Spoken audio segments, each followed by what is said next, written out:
Bonjour les amis. Est-ce qu'on pourrait parler du RSA? Vous savez, le revenu de survie des artistes.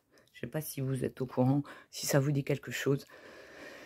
Il y a énormément d'artistes depuis longtemps, parce que avant c'était le RMI et ça marchait déjà comme ça, qui, en attendant d'arriver à vivre de leur art, travaillent et en fait travaillent à faire ce qu'ils font, quoi, c'est-à-dire progresser en musique, en peinture, essayer de trouver des castings pour ceux qui sont comédiens ou qui sont acteurs, etc.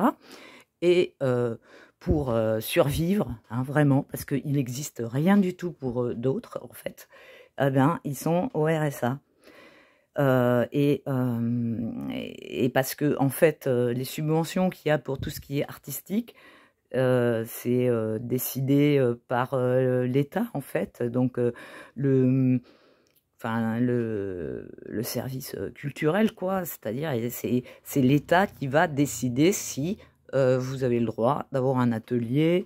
Voilà, etc. Donc après vous vous étonnez que l'art est décadent, que ceci, que cela, que qu'on voit des merdes pas possibles, exposées ou des spectacles, voilà, vous voyez ce que je veux dire. Je vais pas m'étendre là-dessus, c'est pas le sujet.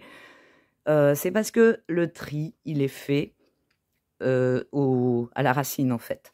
Il y en a qui ont le droit de vivre et il y en a qui ils ont qu'à crever sans bouffer ou faire un travail qui va comment dire les tuer à l'intérieur, hein, parce que un artiste qui exprime pas son art, eh ben ça le tue à l'intérieur en fait si c'est un vrai artiste. Donc j'ai pas entendu, ça fait hyper longtemps que je veux parler de ça en fait. Là, moi, je suis proche de la soixantaine, hein, et toute ma vie, en fait, j'ai connu beaucoup d'artistes qui, depuis que les minima sociaux tels que le RMI sont mis en place, c'est leur moyen de survie pour pouvoir être artiste. Donc je ne comprends pas pourquoi un pays tel que la France, qui se targue d'avoir une sorte de rayonnement culturel, etc., depuis des siècles, nanani, c'est un pays de la culture, de l'art, de ceci, de cela. Il y a vraiment une image prestigieuse, en fait, de la France par rapport à ça. Mais ils font quoi pour leurs artistes? Il fait quoi l'État français pour ses artistes? Ça se passe comment, en fait, hein? Il fait rien du tout, en fait. Hein, donc, voilà, les artistes, ils ont qu'à crever la bouche ouverte. Hein, et donc, comment dire, ce qui se passe aussi, parce que moi, voilà, je suis peintre à la base et tout, pour arriver à avoir les moyens d'exercer son art, en fait, il faut connaître les gens, il faut connaître les bonnes personnes, il faut traîner dans les bons vernissages. Et quand on essaye d'avoir quelque chose, quoi, une expo, moi ça m'est arrivé plein de fois en fait de faire les galeries avec mon book. Qu'est-ce qu'on me disait? On me demandait pas de... Ils en ont rien à foutre de voir le book ou quoi. Hein. Le premier truc qu'ils demandaient, c'est vous venez de la part de qui? Vous connaissez qui? Voilà, c'est ça. En fait, tout est cooptation et... enfin voilà.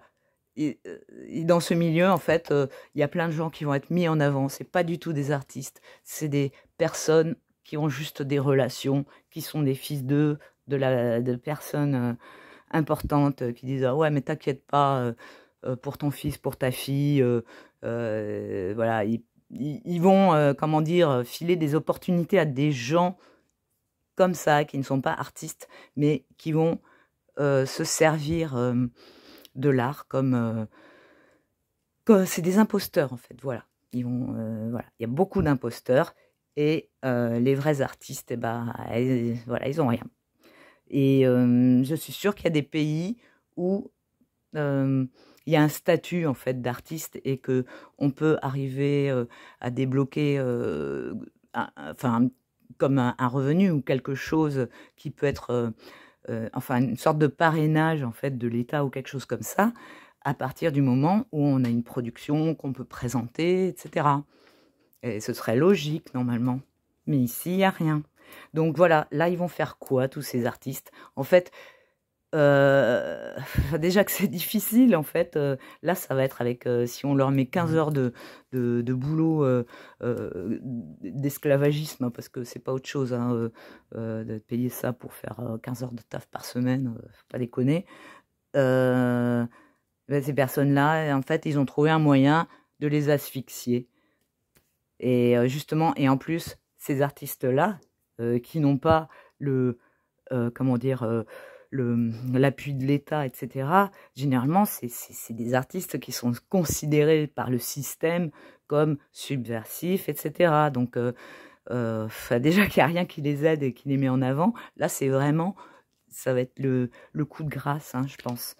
Donc, j'aimerais bien que les gens y pensent à ça, quoi, au lieu de dire tout le temps, ouais, les gens au RSA, c'est des gratteurs, c'est des profiteurs, ceci, cela. Déjà, sachez que y a plus de gens qui ne réclament pas le RSA alors qu'ils y ont droit que de gens qui en profitent, soi-disant, comme vous dites.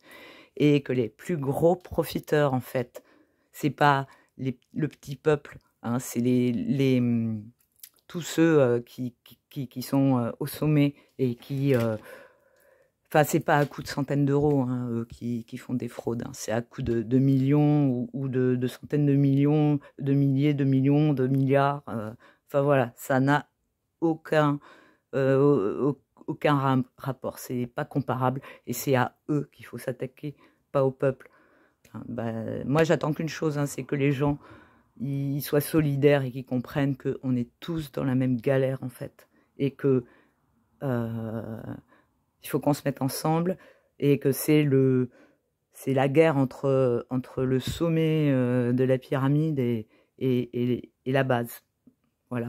Donc, sachez de quel côté vous êtes et qu'est-ce que vous faites. Parce que la plupart des gens, en fait, ils ne se rendent pas compte qu'ils défendent ceux qui les mettent à terre, en fait. Voilà. Bon, à très bientôt les amis. Ciao.